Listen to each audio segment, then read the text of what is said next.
The crime wave in Jamaica has taken a significant turn. It has now reached the political class.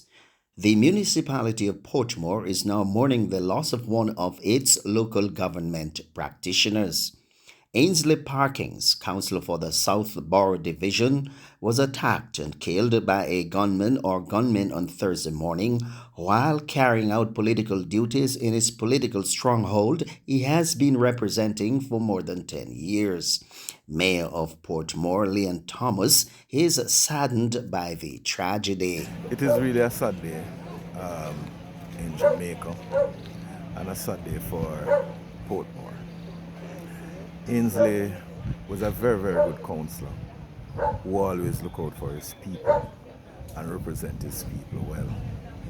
He also, this morning, was given the task to take the summer workers into Southboro to capture some data, and upon his arrival and leaving, it seems like the gunmen pounced on him.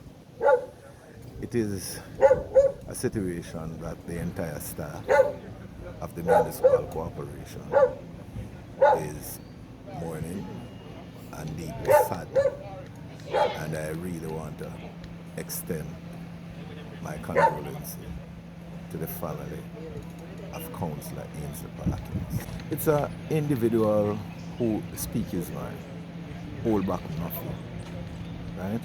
And the individual that if something is plaguing the community, no matter who is going to talk about it. And that is who he is. And I suspect that, this morning, he wasn't really looking out for what was happening like that. And that's what caught him after. And while there are mounting speculation surrounding the attack, the police have not been able to develop a clear motive for the attack on the councillor. In charge of the crime and security portfolio of the Jamaica Constabulary Force. Sometime this morning, about 9:45, Councillor Ainsley Parkins was in the Southboro community in the vicinity of Laurel Road in his burgundy Toyota Rush when he was attacked. His vehicle was attacked and shot up. We can't say how many persons were involved. A police patrol was in close vicinity, heard the explosion, responded. When they came, they found him slumped in the front of his vehicle, leaning toward the passenger seat. Based on our own assessment, it is obvious that the shooters were very close to him, but we have no further information regarding how it happened. The investigation has commenced. We have assembled a top-level team headed by CID headquarters and the Major Investigation Division to lead on this investigation. I am appealing to members of the public who may have seen or heard anything to call us at 311 or 811 with any information that you have that can support the investigation at this time. And there were quick responses to the tragedy. It's a great loss because, even myself as a political representative, what it is saying to you is that, you can have disagreements and you're not safe in your own space. And it's not only just because we're political representatives, but we are in that space every day. Just imagine the fear that regular Jamaicans go through. Us as political representatives, it is not, there's this misnomer that we all walk with close protection and security. I, for one, don't have a close protection and security. As myself and my driver and my partner were heading down to my constituency. That's how I travel every day.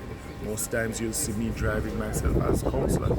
Tyson was driving himself. So, we are no safer than the rest of Jamaica. So this is just a synopsis of where we are as a society. That even if a political representative is not safe, just imagine a regular Jamaican, how unsafe they are. So it is a great concern. I for one, as a parent, This even drives more fear in me as a parent, knowing that my two daughters are drivers and they go out on their own. Fear of what will happen to them. So I can just imagine how parents feel right now, much less, a husband leaving his home, leaving his wife and family at home, and not knowing if he's going to be back home in the evening. There's a fear drive being driven through the country. I'm not sure if we are numb to it, but I guess they say who feels it knows it. So the closer it comes to home is the more that it actually rips at you.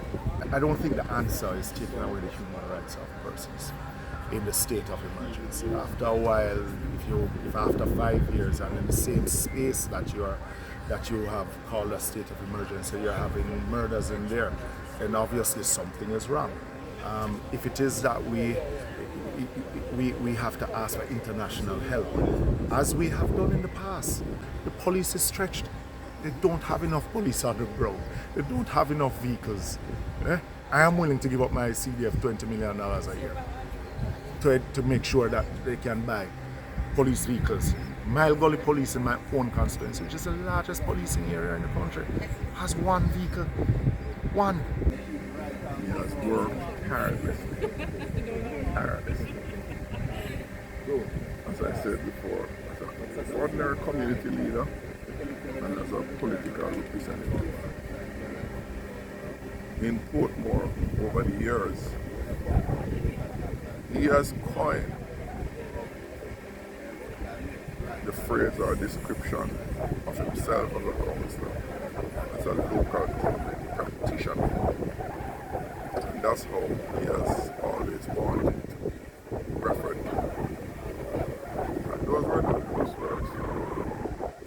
Practitioner meant that he's actively practicing his representative responsibilities. And he has encouraged fellow councillors to see themselves in that manner. Raymond Pryce. I'm the chairman of the Central St. Catherine Constituency Committee.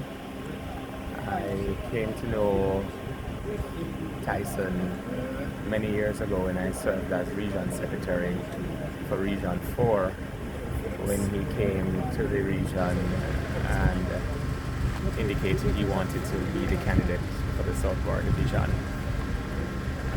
Comrade Tyson, if no one else in the PNP, is eclectic. He was elected as councillor for the Southboro division a few terms ago.